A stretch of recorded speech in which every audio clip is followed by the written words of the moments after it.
is that Ryan did sublux it. We are going to put him on IR. He will continue his with a couple of more visits with the doctors just to get another opinion. I don't know any much more than that. We will start Taylor this week. He will be backed up by Kyle.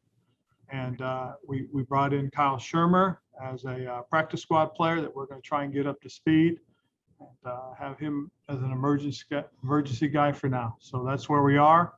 As I said, I don't know anything much more about the injury other than he did sublux it. We're going to get a second opinion just to make sure on all the stuff that we have. And we're going to put him on our IR, and we're going to go from there. As we learn more, we'll go from there. Ron, do you plan to bring in anybody else aside from Shermer? No, as of now, no. We got a short week. We'll go through the week and we'll go from there. And I know you said you don't have many further details, but is the expectation that he might be able to come back after 3 weeks, or don't know yet? I don't know yet. Okay. Ben? Ron, now that you had a chance to look at the tape, what were your thoughts of the offense with Taylor Heinicke in there? Well, I was obviously we were pleased. We moved the ball well. We made some things happen. We moved the ball well early too. We just didn't put it in the end zone. But with Taylor, we got one in the end zone. I thought the throw that he made to Logan was a heck of a throw, heck of a play by Logan, and it's unfortunate. We had some other opportunities that we missed. We didn't convert a couple times. We had opportunity to, and of course we can't turn the ball over. But it was good to see some of the things that happened out there. I know you're not going to rewrite or redo the entire playbook now that there's a change of quarterback, but obviously Ryan Fitzpatrick and Taylor Heinicke are two different types of guys, and you've been gearing up all offseason for the one guy. What is probably the biggest change you see with Heinicke in there versus Fitzpatrick? Really is that Taylor's going to start, and then it'll be about the decisions that Taylor makes when he's got the ball in his hands. I mean, that's the truth that matters. Ben, just so you know, what we do offensively, both those guys have the ability to do. And there was when Taylor was in, we called something different. We call the same plays for both those guys. So there really isn't any difference in the way that, the plays are being called by Scott. I don't think JP's on, so Kime. Okay, thanks. Hey, Ron, when will Ryan see another specialist? Do you know that yet? No, I don't. I have no idea. The only thing I'm up to speed on right now is, like I said, that he did sublux it. We're going to put him on IR. He is going to see a couple other doctors. We want to make sure we get as good an answer as to what's going on, and so we know how to handle everything going forward from that point. And I beg my indulgence here just another minute. Is there something tricky with this, or is this kind of standard procedure? John, I don't know. I really Okay. don't. I really don't. Okay. Just needed to ask. Thanks. Hey, Ron, I know you guys won't feel sorry for yourself, but I mean, you had quarterback rotation issues last year. You brought in Ryan to hopefully end those. And then a quarter and a half into the season, you're having them again. How frustrating is that for you? And how do you guys overcome that at such an early point of this season? Well, it is frustrating, but hopefully, with the situation we have right now, we can go forward. I mean, we'll see. Again, that's what we're hoping for. We like the guys that we have. We've had them play for us. They've done some good things for us. So we'll see what happens, though. And after watching the film, how did you feel about the offensive line, especially the two new tackles? Well, I thought they had their moments. I really did. There's some really good things. Sam did some good things. He was physical. He was stout at the point. You really saw him, for the most part, battle. They put one of the premier pass rushers on him. I thought he did some really good things.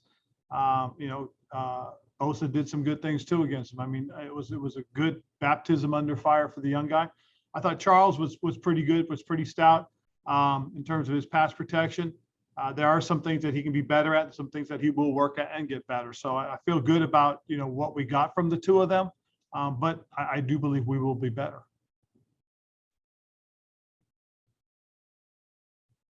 Parrish? Yeah, sorry about that. Hey, Ron, Taylor has talked about a lot, like from the off season of needing to get better to avoid injury. I'm just wondering, when watching the tape, like, did you see him take those moments where he ran out of bounds, or how do you think he kind of handled that? I thought he handled them very well.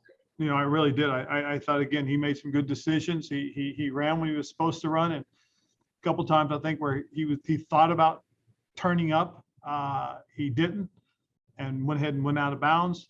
There was one when he did step up through the middle and did get a few yards and took a little bit of a shot. But again, I think he's understands, you know, that he has, you know, he's got to be more responsible with himself. I think he made some good quick decisions, got the ball out quickly, got the ball out in a very timely manner when he did throw it downfield. So you can see that, you know, all these things that he talked about, he's kind of put together, which is a real positive. And Taylor's injury history is what it is, and Kyle is coming off that ankle injury. I guess, what's your level of confidence here that you won't kind of be in the same boat kind of going forward? I'm as confident as I could be. I mean, you just never know what's going to happen. I mean, it's the game. It's what happens when you play this type of football game. Thank you. For those of us that didn't attend prestigious institutions, can you explain to us what a subluxing is? Well, I didn't go to medical school, so I couldn't be able to explain. I really couldn't, other than I know that it had something to do with it moving in the joint. That's all I can tell you. I mean, like I said, I just asked for the bare minimum. So when I talk to you guys, I'm not going to get into it. I'm not going to get misquoted. I just want to be careful with what I say. So I was told it was subluxed. You know, we will put him on IR, and that he is, you know, going to see a couple other doctors for second opinions just to make sure we did get it right. Sure. And then the defensive line too, anything you saw on the tape as to why they weren't able to generate more pressure? Well, I think a lot of it had to do with some inconsistent play. Some things that happened, unfortunately, you know, when you got a guy rushing from one area and somebody should be inside, you know, he makes a move outside. You got a couple of guys rushing from the same areas, and quite honestly, a couple of times they got the ball out quickly. They chipped their way out a couple of times. They max protected a couple of times, which did slow us down, and that's unfortunate because, again, it's one of those things that, you know, we've got to be better to give ourselves an opportunity. You know, the hard part is to give up as many yards as we did, but yet to only give up, you know, the points that we did. We had a chance to win, and that's what it comes down to at the end of the game. We had a chance to win. Ron, do any examples stick out to you of you know, kind of those situations you were just talking about? And I wonder, what is your broader level of concern maybe for this defense moving forward? Well, I just think it's a matter of working and now that we kind of have a feel and an understanding. You know, one thing to understand about this game, kudos to them. They didn't play pretty much any of their starters. So trying to get an understanding of where we were going to find their guys, that was difficult. What type of protections they were going to use, that was difficult. So, you know, you got to give them credit. This is a good football team that came in with a good plan that they weren't going to show anything specific during the preseason. And, you know, and as a result, you know, that they were able to protect their quarterback. Again, I think I'll give you one of the specifics. We had a rush where we had a good inside push. And what happened was both our outside guys went to make an inside move. And when you get a good inside push, the quarterback can't step up. If you're coming from the outside and he can't step up, you got a chance to get him. Whereas at one point we had a good outside rush and the quarterback stepped up and we were stuck on a game on the inside. So it's kind of working together, you know, getting the rush and the rushers working in unison and just having a better feel and understanding. And that gets developed as time goes. Mm-hmm. And how, I guess, easy is that to fix? And also, I know you said when you went to watch the tape, you were interested in seeing what was maybe a missed assignment versus what was freelancing. And what did you see there? Saw a little bit of that. I mean, we saw some missed assignments. We saw guys that weren't in the gaps that they should be in. We saw guys jumping gaps, you know. And again, it's one of these things that, you know, when you play this style of defense, there's an accountability to it. Okay, everybody's responsible for a specific gap.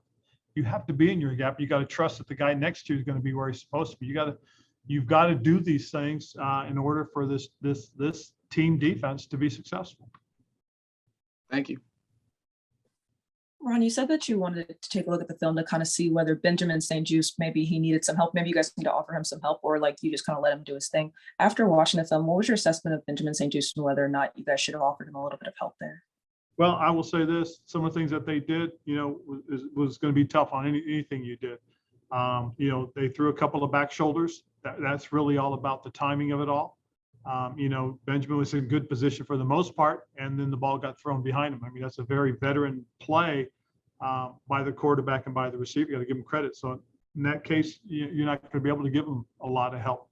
And some of the other things, we could have probably rolled the defense a little bit different, but again, that's understanding now, knowing what they do. It's something that you can game plan a little bit more, understanding how they approach things, how they attack things. It's one of those things that, got to give them credit. Like I said early on, they did something, and that was they didn't play anybody. They didn't show their hand. And, now knowing you can easily, do some other things, but that's hindsight. That's 2020. William Jackson said yesterday on the interception he said he actually had a pick like that in practice. So what I'm curious about is you've always talked about if you guys do what we say, you guys get the glory. But if you guys don't do it, then obviously the ramifications. How do you guys get guys on the same page when it seems, at least from what he's saying, that there is the preparation there, they've seen what they need to see, but it doesn't get executed in the game? How do you get that to the game? Well, that's the tough part. That's the maturity part. That's about understanding just how important it is to play the game.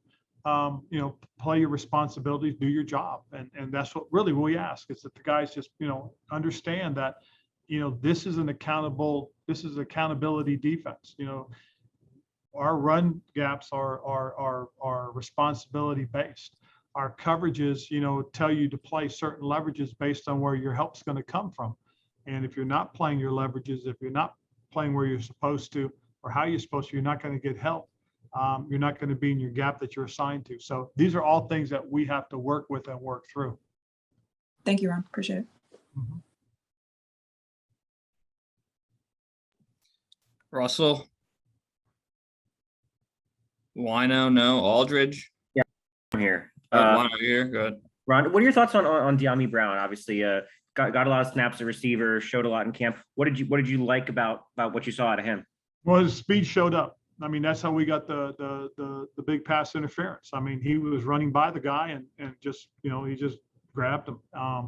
And I think that's one thing that, knowing what he can do and how he can do it is going to help us going forward. It's kind of sent a little bit of a message, especially the fact that Fitz laid one out there. People now know we are going to throw it deep.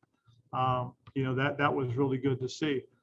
We had a chance for a little bit of a bubble on the outside, and unfortunately, I got to give credit to the plant and drive that their defender made. Because if he doesn't get De'Ami down, De'Ami's going to turn that into a big play. So just knowing that you've got some quickness, speed out there is really going to help us, and it was good to see. I mean, he's got a ways to go. And quite honestly, I think our young guys played young a little bit yesterday. Thank you.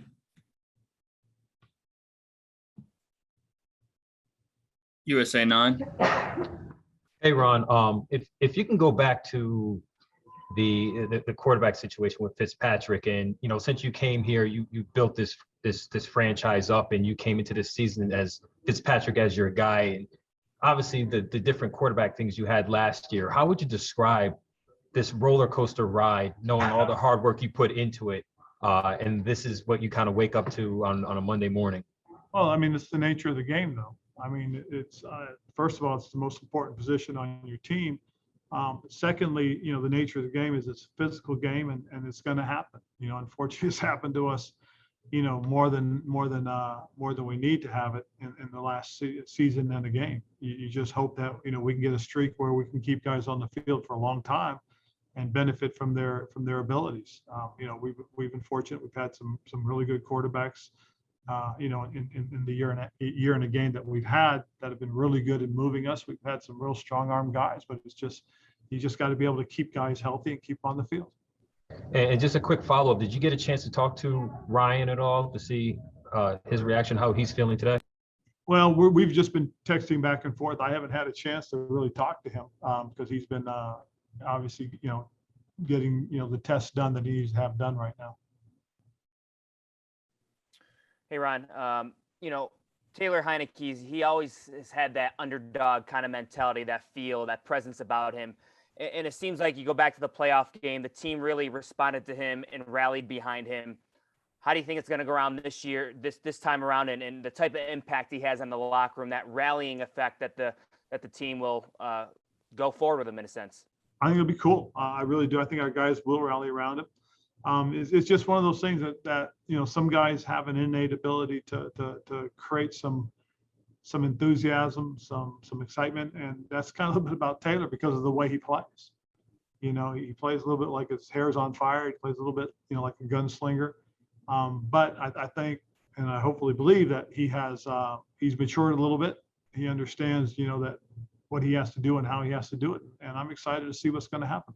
And a quick follow-up, because it's such a short turnaround with the Giants, is that a good thing to have a kind of a new quarterback with not a lot of tape? The Giants can't necessarily prepare for Taylor in a sense, or is a negative in a sense for you because you don't have that extra couple of days for Taylor to get the reps and prepare even more?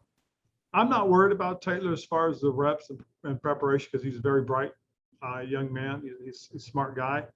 He knows what we do, and he's been in the system before. So that really shouldn't be something that affects him. What I am thankful for is that we're able to get this bad taste out of our mouth from yesterday and start moving forward and focusing in on the Giants. Thanks, Ron. Thanks, Coach. Thanks, everybody. Cool. Thank you, guys. Thanks, Ron. Appreciate y'all.